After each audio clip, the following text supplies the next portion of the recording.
Muy buenas noches, amados amigos y hermanos presentes.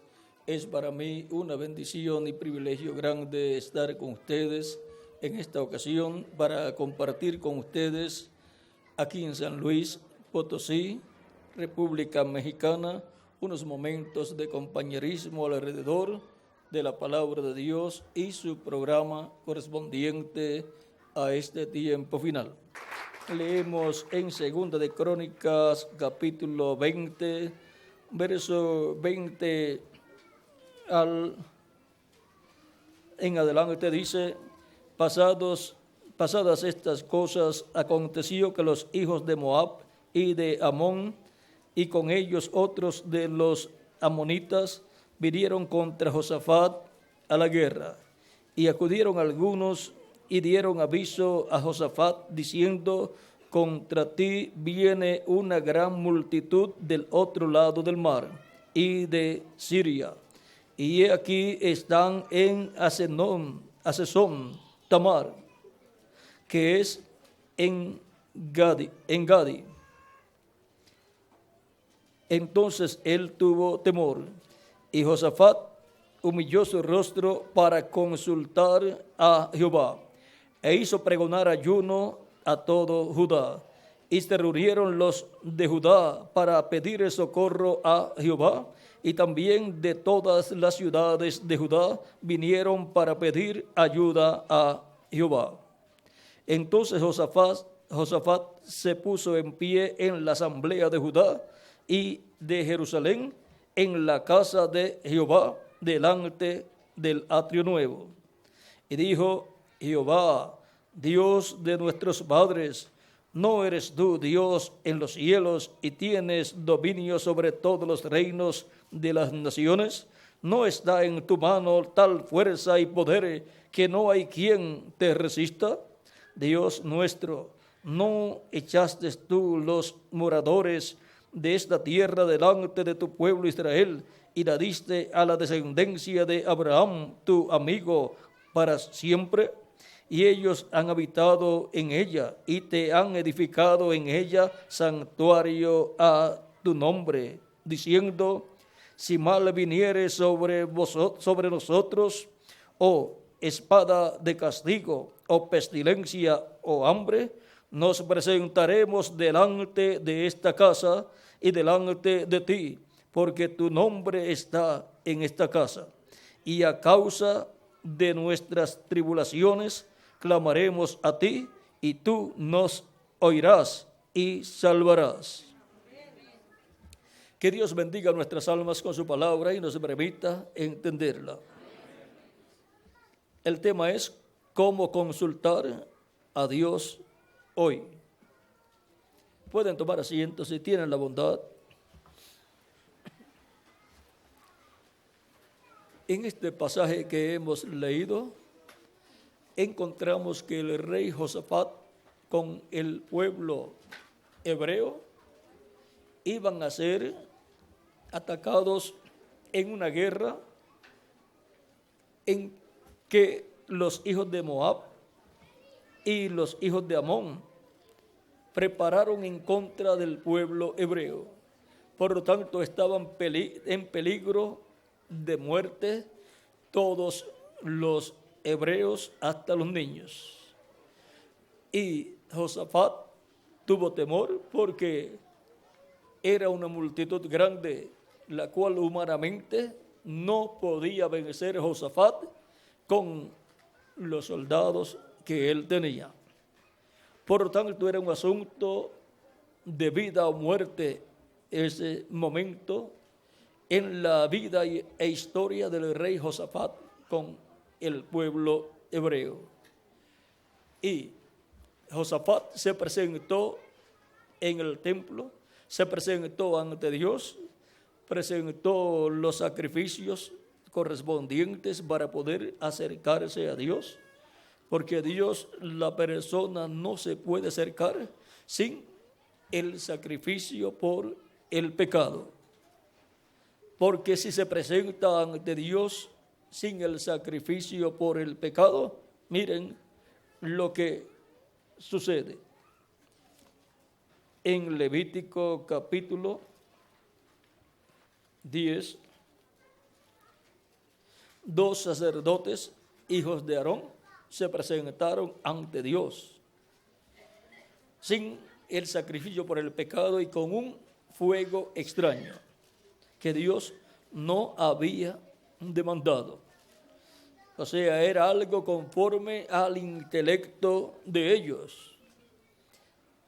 Capítulo 10 de Levítico, verso 1 en adelante, dice: Nabat y Abiud, hijos de Aarón, tomaron cada uno su incensario y pusieron en ellos fuego, sobre el cual pusieron incienso y ofrecieron delante de Jehová fuego extraño, que él nunca les mandó. Y salió fuego de delante de Jehová y los quemó, y murieron delante de Jehová. Ellos entraron al lugar santísimo del templo con sus incensarios, con el fuego, el incensario y con incienso que echaron. Y cuando echan el incienso en el fuego del incensario, entonces se levanta el humo, y entraron así. Pero ese fuego extraño Dios no lo había demandado. No era esa la forma correcta para acercarse a Dios, con un fuego extraño. En Levítico capítulo 16 veamos la forma de acercarse a Dios establecida por el Dios Todopoderoso. Habló Jehová a Moisés después de la muerte de los dos hijos de Aarón, cuando se acercaron delante de Jehová y murieron. Y Jehová dijo a Moisés: di a Aarón tu hermano que no en todo tiempo entre en el santuario detrás del velo, delante del propiciatorio que está sobre el arca, para que no muera, porque yo apareceré en la nube sobre el propiciatorio. Con esto entrará Aarón en el santuario, con un becerro para expiación y un carnero para holocausto. Se vestirá las túnicas santas de lino, y sobre su cuerpo tendrá calzoncillos de lino, y sobre su cuerpo tendrá, se vestirá la túnica santa de lino, y sobre su cuerpo tendrá calzoncillos de lino, y se ceñirá el cinto de lino, y con la mitra de lino se cubrirá. Con las santas vestiduras, con ellas se ha de vestir, después de lavar su cuerpo con agua. Y de la congregación de los hijos de Israel tomará 2 machos cabríos para expiación y un carnero para holocausto. Y hará traer Aarón el becerro de la expiación, que es suyo, para la reconciliación por sí y por su casa. Después tomará los 2 machos cabríos y los presentará delante de Jehová a la puerta del tabernáculo de reunión. Y echará suerte Aarón sobre los 2 machos cabríos, una suerte por Jehová y otra suerte por Azazel. Y hará traer Aarón el macho cabrío sobre el cual cayere la suerte por Jehová, y lo ofrecerá en expiación. Mas el macho cabrío sobre el cual cayere la suerte por Azazel, lo presentará vivo delante de Jehová, para hacer la reconciliación sobre él, para enviarlo a Azazel al desierto. Y hará traer Aarón el becerro que era para expiación suya, y hará la reconciliación por sí y por su casa, y degollará en expiación el becerro que es suyo. Después tomará un incensario lleno de brasas de fuego del altar de delante de Jehová, y sus puños llenos de perfume aromático molido, y lo llevará detrás del velo. Y pondrá el perfume sobre el fuego delante de Jehová, y la nube del perfume cubrirá el propiciatorio que está sobre el testimonio, para que no muera. Tomará luego la sangre del becerro y la rociará con su dedo hacia el propiciatorio, hacia el lado oriental, hacia el propiciatorio, esparcirá con su dedo 7 veces de aquella sangre. Después degollará el macho cabrío en expiación por el pecado del pueblo, y llevará la sangre detrás del velo adentro, y hará de la sangre como hizo con la sangre del becerro, y la esparcirá sobre el propiciatorio delante, y la esparcirá sobre el propiciatorio y delante del propiciatorio. Así purificará el santuario a causa de las impurezas de los hijos de Israel, de sus rebeliones y de todos sus pecados. De la misma manera hará también al tabernáculo de reunión, el cual reside entre ellos en medio de sus impurezas. Ningún hombre entrará en el tabernáculo de reunión cuando él entre a hacer la expiación en el santuario, hasta que él salga y haya hecho la expiación por sí, por su casa y por toda la congregación de Israel. Y saldrá al altar que está delante de Jehová y lo expiará. Y tomará de la sangre del becerro y de la sangre del macho cabrío y la pondrá sobre los cuernos del altar alrededor, y esparcirá sobre él de la sangre con su dedo 7 veces, y lo expiará y lo santificará de las inmundicias de los hijos de Israel. Ahora aquí podemos ver cómo tenía que hacer el sumo sacerdote, y era el único que podía entrar al lugar santísimo, y tenía que entrar con la sangre de la expiación.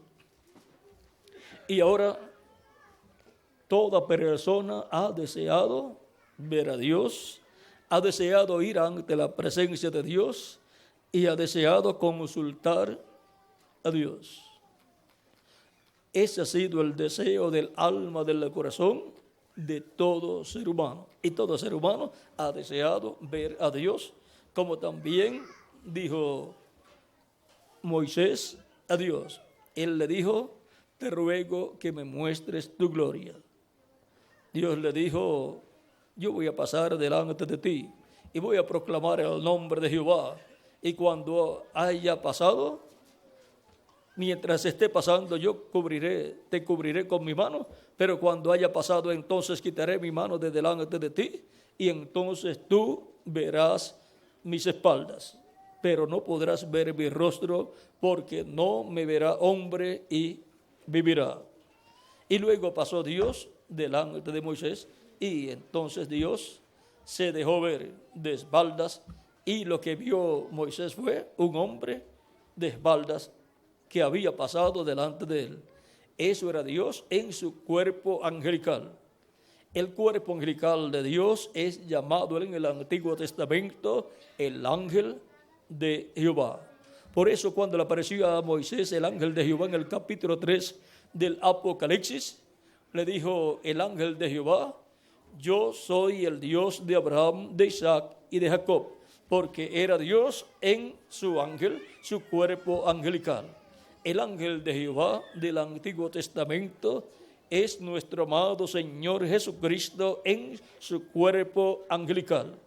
Ese es el ángel de Jehová, el cual se hizo carne y habitó en medio del pueblo hebreo, y fue visto por el pueblo hebreo, y allí estaba Dios dentro de Jesús. Por eso Cristo decía: el Padre que mora en mí, Él hace las obras. Por eso también en otras ocasiones, hablando del Padre, dice también a Felipe, cuando él dice: muéstranos al Padre y nos basta. Ya en el capítulo 14 de San Juan, Jesús le dice: tanto tiempo hace que estoy con vosotros, Felipe, y no me has conocido. El que me ha visto a mí, ha visto al Padre. ¿Cómo pues dices tú: muéstranos al Padre y nos basta? ¿No crees que yo estoy en el Padre y el Padre en mí? Y el que me ha visto a mí, ha visto al Padre. Ahora, Dios estaba morando en Jesús en toda su plenitud. Por eso es que el que veía a Jesús estaba viendo a Dios, porque Dios estaba en Jesús y estaba vestido de ese cuerpo de carne llamado Jesús. Así como los que vieron al ángel de Jehová en el Antiguo Testamento dicen que vieron a Dios cara a cara. Tenemos el caso de Jacob en Génesis capítulo 32. donde dice, verso 24 en adelante, dice: así se quedó Jacob solo y luchó con él un varón hasta que rayaba el alba. Y cuando el varón vio que no podía con él, tocó en el sitio del encaje de su muslo y se descoyuntó el muslo de Jacob mientras con él luchaba. Y dijo: déjame, porque raya el alba. Y Jacob le respondió: no te dejaré si no me bendices. Esa es la forma en que uno tiene que agarrarse de Dios hasta recibir la bendición de Dios.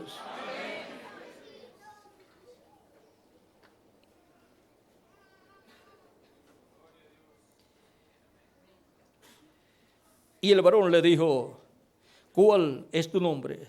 Y él respondió: Jacob, Jacob. Y el varón le dijo: no se dirá más tu nombre Jacob, sino Israel, porque has luchado con Dios y con los hombres y has vencido. Entonces Jacob le preguntó y dijo: declárame ahora tu nombre.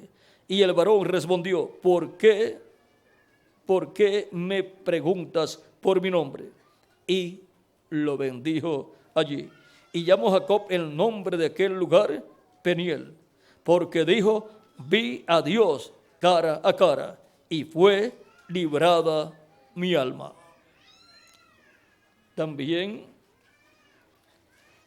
encontramos en el libro de los Jueces, capítulo 13, a los padres de Sansón, que son su padre Manoa y su madre, la señora Manoa.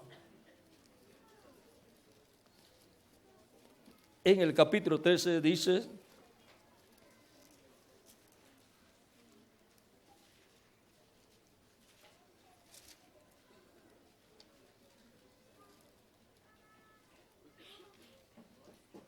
Jueces capítulo 13, ya al final, verso 16 en adelante, para no leer mucho, dice: el ángel de Jehová respondió a Manoa: aunque me detengas, no comeré tu pan, mas si quieres hacer holocausto, ofrécelo a Jehová. Y no sabía Manoa que aquel fuese ángel de Jehová, no sabía que era el ángel de Jehová. Entonces dijo Manoa al ángel de Jehová: ¿cuál es tu nombre? Para que cuando se cumpla tu palabra te honremos. Y el ángel de Jehová respondió: ¿por qué preguntas por mi nombre, que es admirable? Y Manoa tomó un cabrito y una ofrenda y los ofreció sobre una peña a Jehová. Y el ángel hizo milagro ante los ojos de Manoa y de su mujer, porque aconteció que cuando la llama subía del altar hacia el cielo, el ángel de Jehová subió en la llama del altar ante los ojos de Manoa y de su mujer, los cuales se postraron en tierra. Y el ángel de Jehová no volvió a aparecer a Manoa ni a su mujer. Entonces conoció Manoa que era el ángel de Jehová. Y dijo Manoa a su mujer: ciertamente moriremos, porque a Dios hemos visto. Siempre que el ángel de Jehová aparecía en algún lugar, ¿quién aparecía? Jehová Dios. Porque Jehová Dios aparecía en su cuerpo angelical. El ángel de Jehová es el cuerpo angelical de Dios. El ángel de Jehová es Cristo en su cuerpo angelical. Es el cuerpo angelical de Cristo. Un cuerpo de otra dimensión, de la sexta dimensión, de la dimensión de los ángeles. Por eso se le llama el ángel de Jehová, porque es un cuerpo como el de los ángeles de otra dimensión, de la sexta dimensión. Y luego el ángel de Jehová se hizo carne, se hizo hombre. El ángel de Jehová es el mismo verbo que era con Dios y era Dios, el cual aparece en San Juan capítulo 1, verso 1 en adelante. Es importante conocer estas cosas, conocer a Dios, para saber a quién es que vamos a consultar. En el principio, capítulo 1 de San Juan, verso 1 en adelante, dice: en el principio era el verbo, y el verbo era con Dios, y el verbo era Dios. Este era el principio con Dios. Todas las cosas por Él fueron hechas y sin Él nada de lo que ha sido hecho fue hecho. En Él estaba la vida y la vida era la luz de los hombres. Y ahora, en el principio era el Verbo. Y el Verbo era con Dios y el Verbo era Dios. Por Él, todas las cosas por Él fueron hechas. Toda la creación, los cielos y la tierra, el mundo visible y el mundo invisible también. Todo fue creado por Él y para Él. Luego dice en el mismo capítulo de San Juan, verso 14, y aquel Verbo fue hecho carne y habitó entre nosotros. Y vimos su gloria, gloria como del unigénito del Padre, lleno de gracia y de verdad. Cuando se hizo carne el Verbo y habitó en medio del pueblo hebreo y por consiguiente en medio de la raza humana, lo conocimos por Jesús. El Señor Jesucristo es el Verbo hecho carne. El Señor Jesucristo es el ángel de Jehová, hecho hombre, hecho carne. Y por consiguiente, por cuanto Dios estaba en el Verbo, que era con Dios y era Dios, en el Verbo que es el cuerpo angelical de Dios, el cual es Cristo en su cuerpo angelical. Por eso es que Cristo, vean ustedes, aquí dice que el Verbo se hizo carne. O sea que antes de hacerse carne, ya existía. Era nada menos que el ángel de Jehová. Ahora en el capítulo 8 de San Juan dice, verso 56 en adelante, Abraham vuestro padre se gozó de que había de ver mi día y lo vio y se gozó. Entonces le dijeron los judíos, aún no tiene 50 años y has visto a Abraham. Jesús les dijo, de cierto os digo. O sea, esto es una verdad. De verdad les digo. Antes que Abraham fuese, yo soy. Eso sorprendió a todos aquellos judíos y pensaron que Jesús era un loco, porque todos sabían que Jesús había nacido en algún lugar. Algunos pensaban que había nacido en Nazaret, porque allá se había criado, pero otros ya sabían que había nacido en Belén de Judea, como los discípulos de Jesucristo, porque ya María les había contado dónde había nacido Jesús. Y eso fue conforme a la profecía, porque el Mesías nacería en Belén de Judea a través de una virgen, de una mujer virgen, descendiente del rey David. Así es que fue cumplida toda la profecía mesiánica del nacimiento del Mesías. Ahora encontramos que la Escritura nos dice que en Jesucristo moró la plenitud de la divinidad.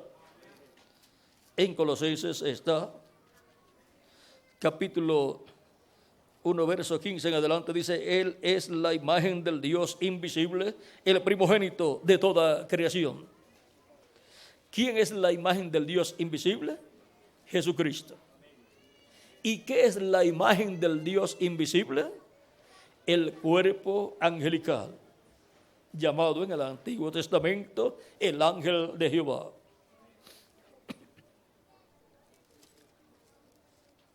Porque en él fueron creadas todas las cosas, las que hay en los cielos y las que hay en la tierra, visibles e invisibles, sean tronos, sean dominios, sean principados, sean potestades. Todo fue creado por medio de él y para él.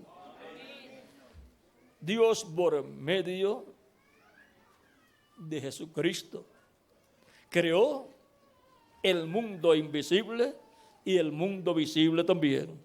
Toda la creación fue realizada por Dios a través de Jesucristo.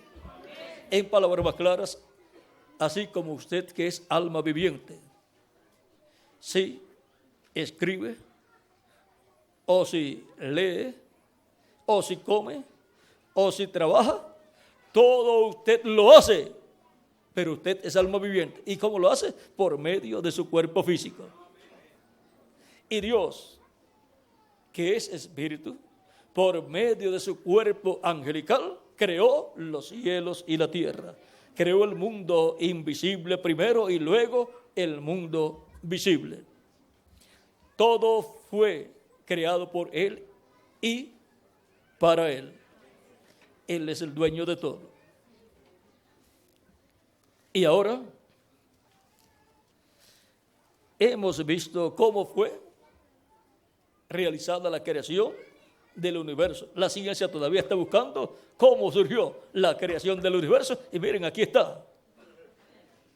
Aquí está el origen del universo.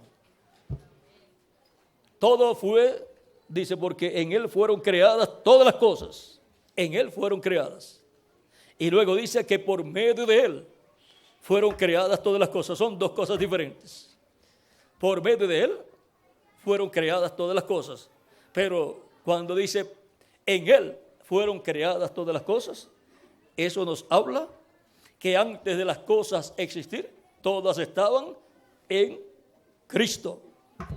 En Cristo, en su cuerpo angelical, todas las cosas estaban allí. Todas las cosas que iban a ser creadas por Dios. ¿Y cómo podemos entender esto? Eso es lo más sencillo para entender. Una planta de trigo, antes de aparecer en la tierra, ¿dónde estaba? En la semilla de trigo. Ahí estaba creada la planta de trigo con todos los granos de trigo que iba a tener. Y aún, si esos granos de trigo luego se siembran, producen muchísimas plantas de trigo con más granos de trigo. Y si todos esos granos de trigo que producen se siembran de nuevo, entonces produce miles o millones de plantas de trigo. Con fruto también, con muchos granos de trigo, en el tiempo en que ya nacen los granos de trigo. Y luego si los siembran de nuevo, vuelven a tener millones de plantas de trigo con millones de granos de trigo. ¿Y dónde estaban? Estaban creados en la semilla primera que fue sembrada en tierra. Así también toda la creación estaba en Jesucristo, nuestro Salvador. Y ahora veamos también, cuando Dios creó al ser humano, lo creó a su imagen y luego a su semejanza. La imagen es el cuerpo angelical. La semejanza es el cuerpo físico de carne. En el Génesis capítulo 1, verso 26 al 27 dice: entonces dijo Dios, hagamos al hombre a nuestra imagen, conforme a nuestra semejanza, y señoree en los peces del mar, en las aves de los cielos, en las bestias, en toda la tierra, y en los animales que se arrastran sobre la tierra. Y creó Dios al hombre a su imagen. A imagen de Dios lo creó. Varón y hembra los creó. A imagen de Dios. ¿Ve? Primero crea al hombre a su imagen. Pero Dios había dicho, hagamos al hombre a nuestra imagen. Entonces hagamos al hombre a nuestra imagen, conforme a nuestra semejanza. ¿Ve? Primero la imagen y después la semejanza. Y ahora, estando el hombre creado a la imagen de Dios, eso es, en cuerpo angelical, como el cuerpo angelical de Dios. Por lo tanto, todavía no podía trabajar en el huerto del Edén, porque todavía era un hombre espíritu. Porque el espíritu es un cuerpo parecido al nuestro, pero de otra dimensión. Y luego, en el capítulo 2 del Génesis, verso 7, es donde Dios le crea el cuerpo físico al hombre del polvo de la tierra. Dice, capítulo 2, verso 7 del Génesis: entonces Jehová Dios formó al hombre del polvo de la tierra y sopló en su nariz aliento de vida, y fue el hombre un ser viviente. Y Jehová Dios plantó un huerto en Edén al oriente y puso allí al hombre que había formado. Lo puso allí, ¿para qué? Para labrar el huerto del Edén y también recibir los frutos del huerto para comer. Y así que su cuerpo fuese alimentado. Luego, en el mismo capítulo 2, verso 15 dice: tomó pues Jehová Dios al hombre y lo puso en el huerto de Edén para que lo labrara y lo guardase. Y mandó Jehová Dios al hombre diciendo: de cierto, de todo árbol del huerto podrás comer, mas del árbol de la ciencia del bien y del mal no comerás, porque el día que de él comieres, ciertamente morirás. Y dijo Jehová Dios: no es bueno que el hombre esté solo, le haré ayuda idónea. ¿Ven? Todavía no tenía una compañera Adán. Todos los animales tenían una compañera, pero Adán no tenía una compañera. Y dijo Jehová Dios, y Jehová Dios formó pues de la tierra todas las bestias del campo y todas las aves de los cielos, y las trajo a Adán para que viese cómo las había de llamar. Y todo lo que Adán llamó a los animales vivientes, ese es su nombre. Y puso Adán nombre a toda bestia y ave de los cielos y a todo ganado del campo. Mas para Adán no se halló ayuda idónea para él.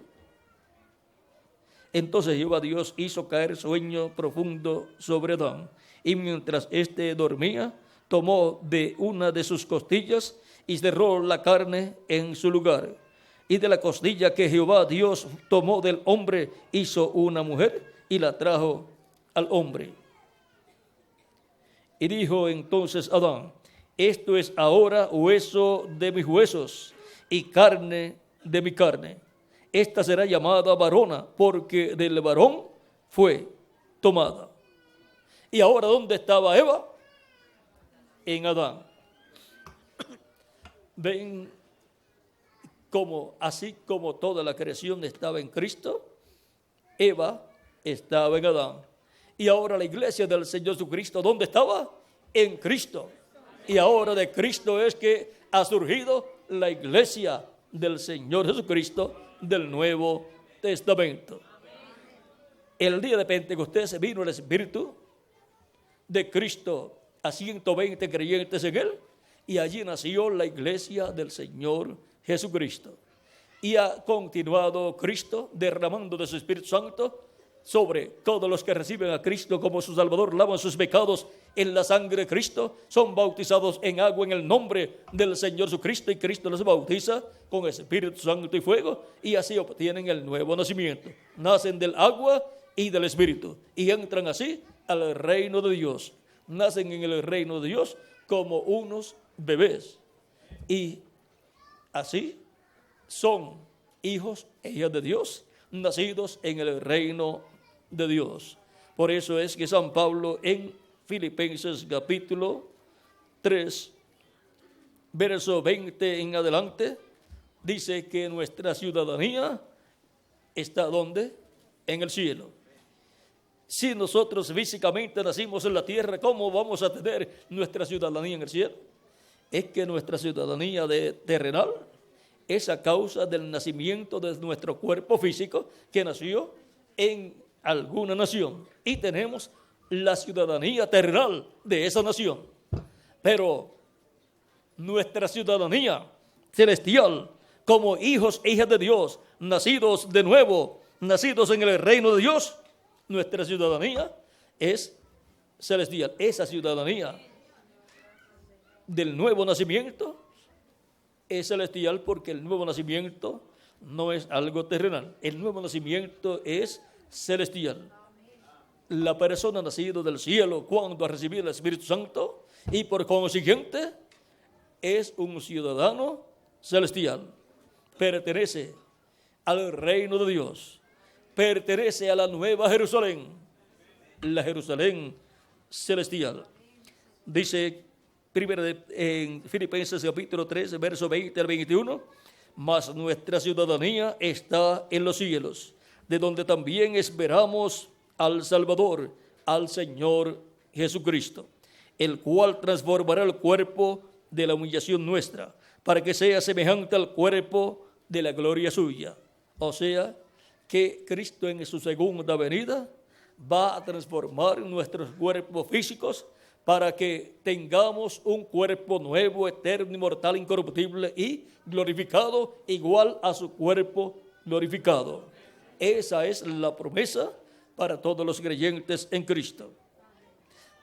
¿Cómo lo va a hacer? ¿Con qué poder? Con el poder con el cual puede también sujetar a sí mismo todas las cosas.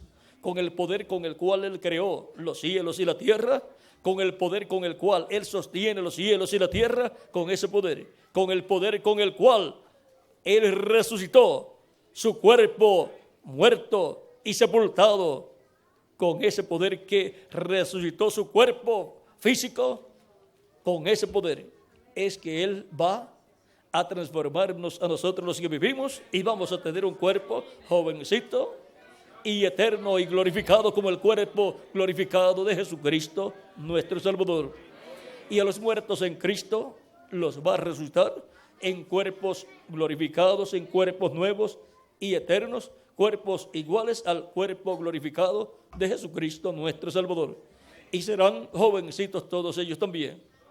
Por lo tanto, la iglesia del Señor Jesucristo, compuesta por los creyentes en Cristo, llegará a un momento en que no tendrá niños ni viejos. Todos serán jóvenes y eso será cuando seamos transformados.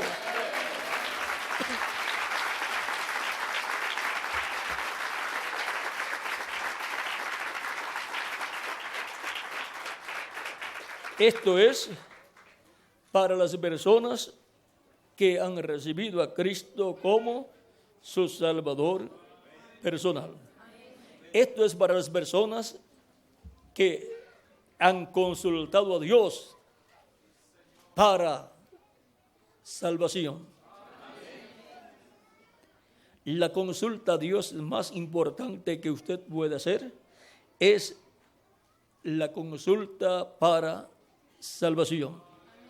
Así como vamos al médico para una consulta porque tenemos algún problema de salud y vamos a consultar al médico para ver la solución a nuestro problema y entonces para que nos aplique la solución a nuestro problema de salud, porque nadie quiere tener problemas de salud.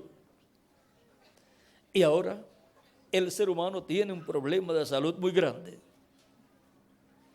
El ser humano en el huerto del Edén fue engañado y el ser humano en el huerto del Edén murió a la vida eterna.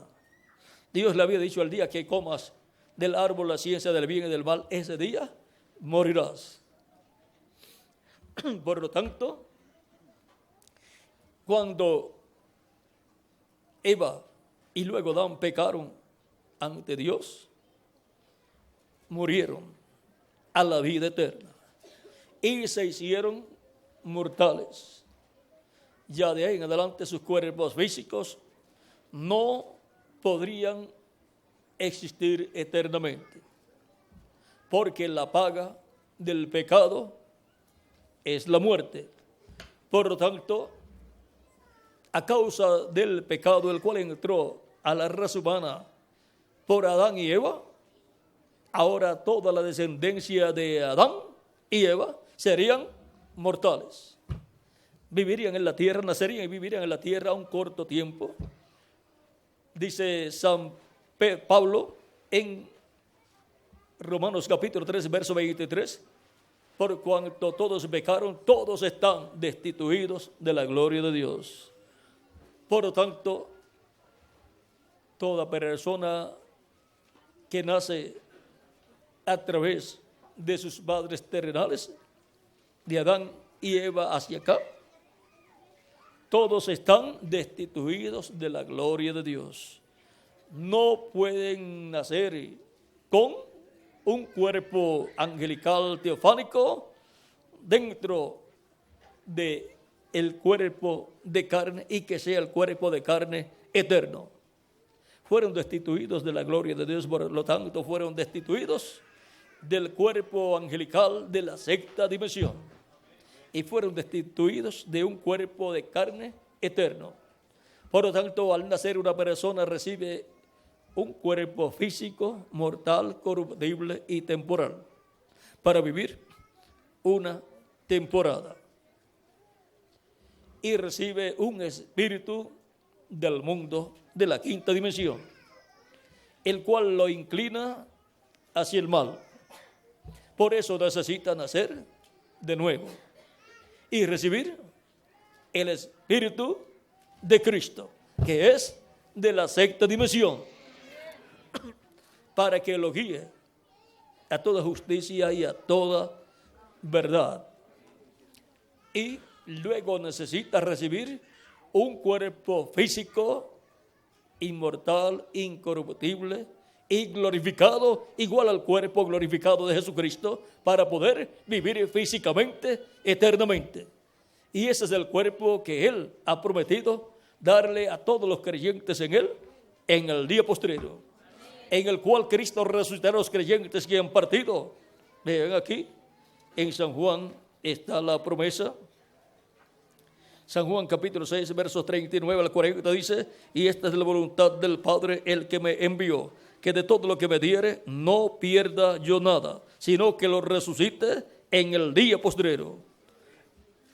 La resurrección para todos los creyentes en Él está señalada para el día postrero, y el día postrero es el séptimo milenio de Adán hacia acá y tercer milenio de Cristo hacia acá. Pero no sabemos el año. Ahora tiene que ser en el primer milenio de ese séptimo milenio, pero el año no sabemos. Y esta es la voluntad del que me ha enviado, que todo aquel que ve al Hijo y cree en Él tenga vida eterna, y yo le resucitaré en el día postrero. Esta es la promesa de Cristo para todos los creyentes en Él. Por eso fue que Cristo vino en carne humana. Cristo, el ángel del pacto, vino en carne humana para morir por todos nosotros, para que podamos tener vida eterna. Por eso en San Juan capítulo 10, versos 17 al 18 dice: por esto me ama el Padre, porque yo pongo mi vida para volverla a tomar. Nadie me la quita, sino que yo de mí mismo la pongo. Tengo poder para ponerla y tengo poder para volverla a tomar. Este mandamiento recibí de mi Padre.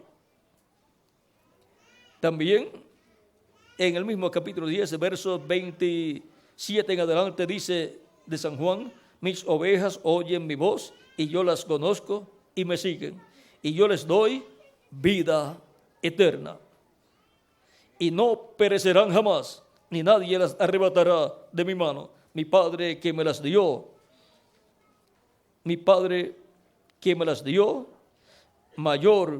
es mayor que todos, y nadie las puede arrebatar de la mano de mi Padre.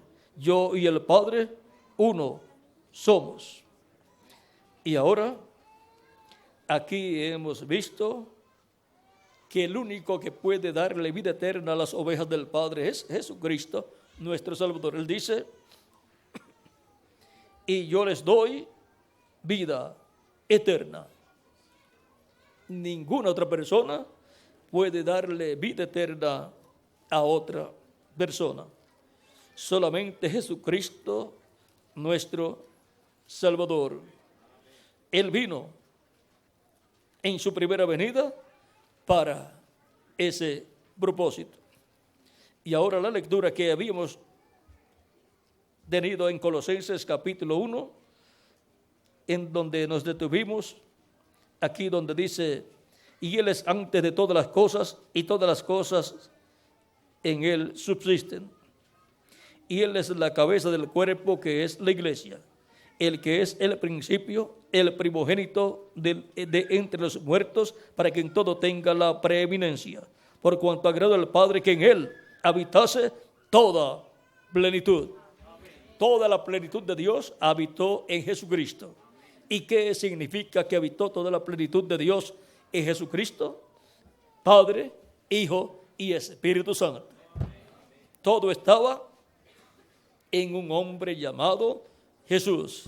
Por eso San Pedro dice que Dios ha hecho a Jesús Señor y Cristo, porque en él habitó la plenitud de Dios, y por medio de él reconciliar consigo todas las cosas, así las que están en la tierra como las que están en los cielos, haciendo la paz mediante la sangre de su cruz. Y a vosotros que erais en otro tiempo extraños y enemigos en vuestra mente, haciendo malas obras, ahora os ha reconciliado. Y ahora es por medio de Jesucristo que el ser humano es reconciliado con Dios. Y así como el sumo sacerdote tenía que acercarse a Dios, habiendo realizado y habiendo tenido el sacrificio por el pecado, ahora todo ser humano, para acercarse a Dios, necesita el sacrificio por el pecado. Y ya en medio del pueblo hebreo no se efectúan sacrificios por el pecado. El sacrificio del macho cabrío de la expiación ya no tienen el templo, pero Dios ha provisto el sacrificio por el pecado, que es el sacrificio de Cristo en la cruz del Calvario.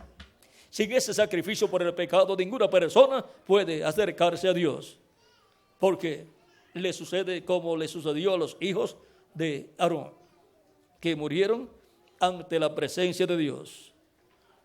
La raza humana en este tiempo está en un ciclo en donde todas las naciones están entrando a la presencia de Dios sin darse cuenta. El ciclo de entrar a la presencia de Dios, y sin la sangre de la expiación de Cristo en la cruz del Calvario, no hay vida para las naciones. Por lo tanto, el juicio divino va a venir sobre todas las naciones. Por eso es que vendrá el juicio divino, porque Cristo va a salir del trono de intercesión y ya no habrá sangre allá en el trono de intercesión, en el lugar santísimo del templo celestial, donde está Cristo como el sumo sacerdote, el cual es Melquisedec, haciendo intercesión con su sangre por todos los que serán reconciliados con Dios y obtendrán el derecho a vivir eternamente, como sucedía cuando se realizaba el sacrificio de la expiación en medio del pueblo hebreo.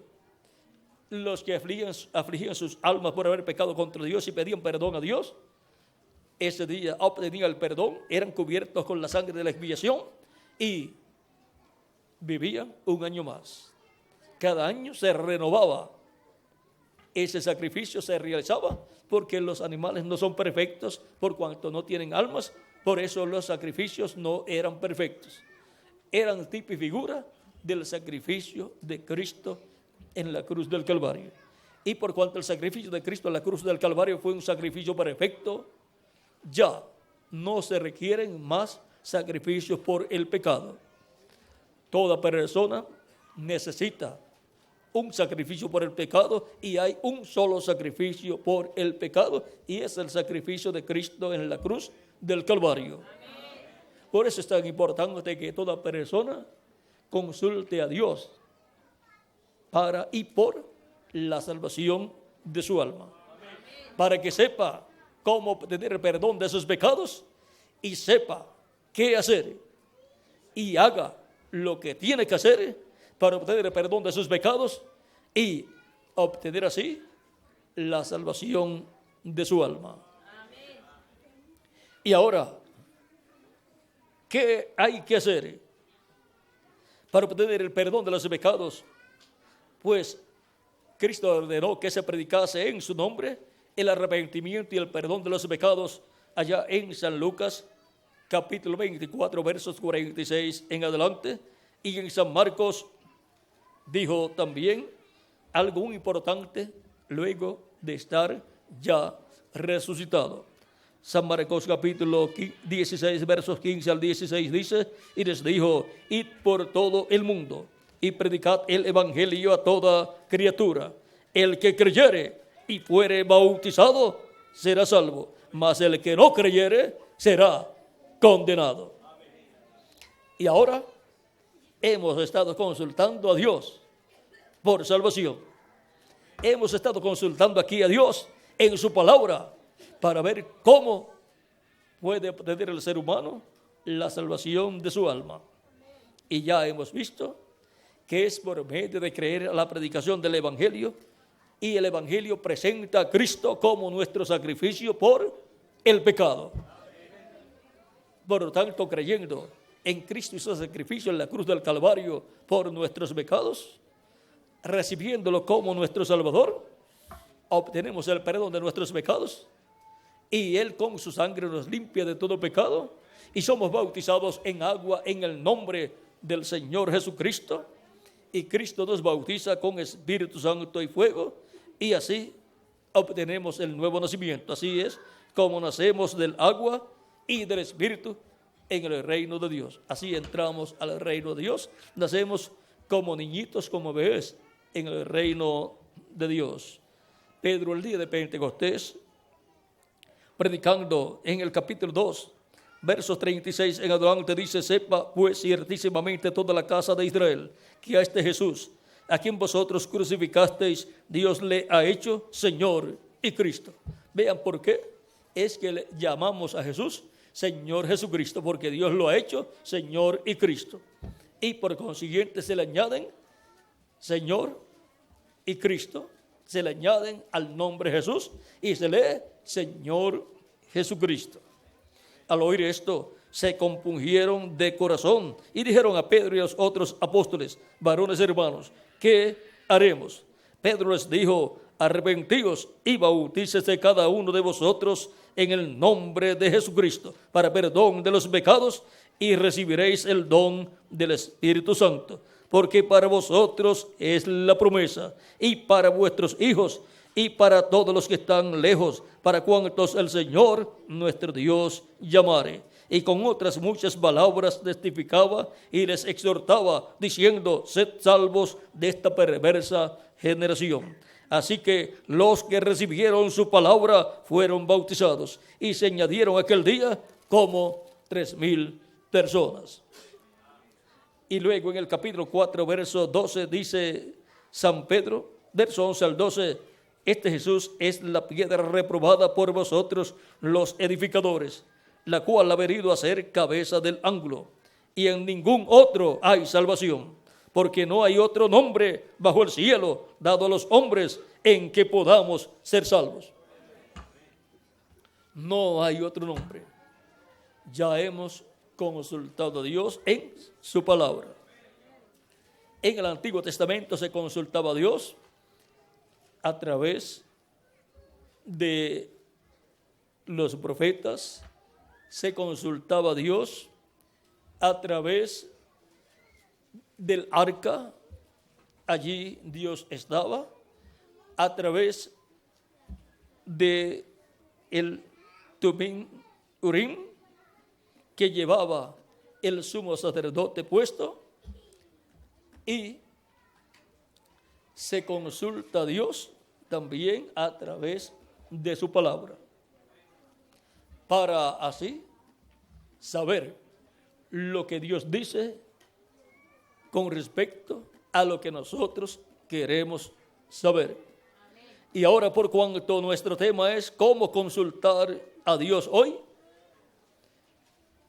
hemos visto que por su palabra lo podemos consultar para la salvación de nuestra alma, y Él nos dice por medio de su palabra qué hacer para obtener el perdón de nuestros pecados, ser lavados con la sangre de Jesucristo, ser limpiados de todo pecado y ser perdonados y ser bautizados en agua en el nombre del Señor Jesucristo, y recibir el Espíritu Santo y obtener el nuevo nacimiento. Cristo dijo a Nicodemo, de cierto te digo que el que no nazca de nuevo no puede ver el reino de Dios. Nicodemo le pregunta, ¿cómo puede hacerse esto? ¿Puede el hombre ya siendo viejo entrar en el vientre de su madre y nacer de nuevo? Cristo le dice, de cierto te digo que el que no nazca del agua y del Espíritu no puede entrar al reino de Dios. No te maravilles que te dije, os es necesario nacer de nuevo.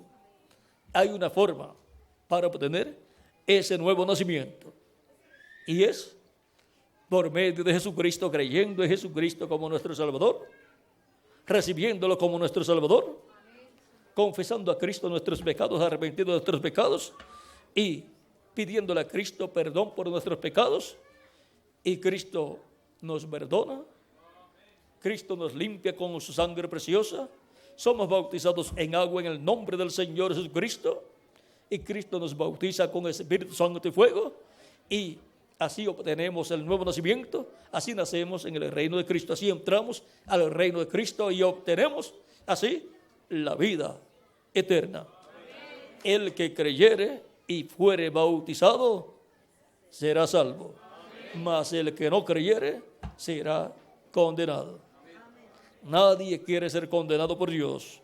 Todos queremos ser salvos, por lo tanto, no tenemos otra cosa que hacer para ser salvos, sino lo que Dios dice que hay que hacer. Por lo tanto, ¿qué hay que hacer para ser salvos? Lo que hemos escuchado que dice Dios por medio de su palabra. Las cosas que Jesús habló y los apóstoles hablaron con respecto a la salvación de nuestra alma. No hay otra cosa para hacer, ya está establecido aquí en su palabra. Por lo tanto, hemos consultado a Dios hoy con relación a la salvación de nuestra alma, y ya hemos escuchado lo que Dios dice por medio de su palabra, lo cual Dios habló por medio de su Espíritu Santo a través de Jesús, de los apóstoles y de los diferentes ángeles mensajeros. Por lo tanto, el que creyere y fuere bautizado será salvo, mas el que no creyere será condenado. De esto también fue hablado aquí en Juan capítulo 3, verso 14 en adelante. Dice, como Moisés levantó la serpiente en el desierto, así es necesario que el Hijo del Hombre sea levantado, para que todo aquel que en él cree no se pierda, mas tenga vida eterna.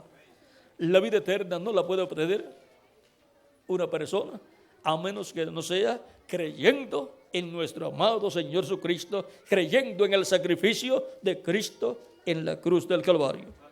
Porque de tal manera amó Dios al mundo, que ha dado a su Hijo unigénito, para que todo aquel que en él cree no se pierda, mas tenga vida eterna. Porque no envió Dios al mundo a su Hijo para condenar al mundo, sino para que el mundo sea salvo por él. El que en él cree no es condenado, pero el que no cree ya ha sido condenado, porque no ha creído en el nombre del unigénito Hijo de Dios. Es un asunto de creer para obtener vida eterna. No hay otra forma, y no es en creer cualquier cosa, sino en creer en nuestro amado Señor Jesucristo. Y ahora la buena noticia que nos da San Juan en 1 de Juan capítulo 5 verso 10 en adelante es: el que en él cree, o el que cree en el Hijo de Dios, tiene el testimonio en sí mismo. El que no cree a Dios le ha hecho mentiroso, porque no ha creído en el testimonio que Dios ha dado acerca de su Hijo. Y este es el testimonio, que Dios nos ha dado vida eterna, y esta vida está en su Hijo. El que tiene el Hijo tiene la vida. El que no tiene al Hijo de Dios no tiene la vida. El que no tiene al Hijo de Dios no tiene vida eterna. El que tiene al Hijo de Dios tiene vida eterna. Estas cosas os he escrito a vosotros que creéis en el nombre del Hijo de Dios, para que sepáis que tenéis vida eterna, y para que creáis en el nombre del Hijo de Dios. Y ahora hemos visto la buena noticia para todos los creyentes en Cristo. La buena noticia es que tenemos vida eterna. Y esta vida está escondida en Jesucristo, nuestro Salvador.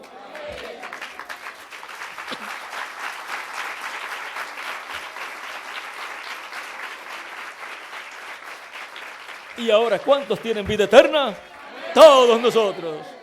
Porque hemos creído en Jesucristo, el Hijo de Dios. Lo hemos recibido como nuestro Salvador.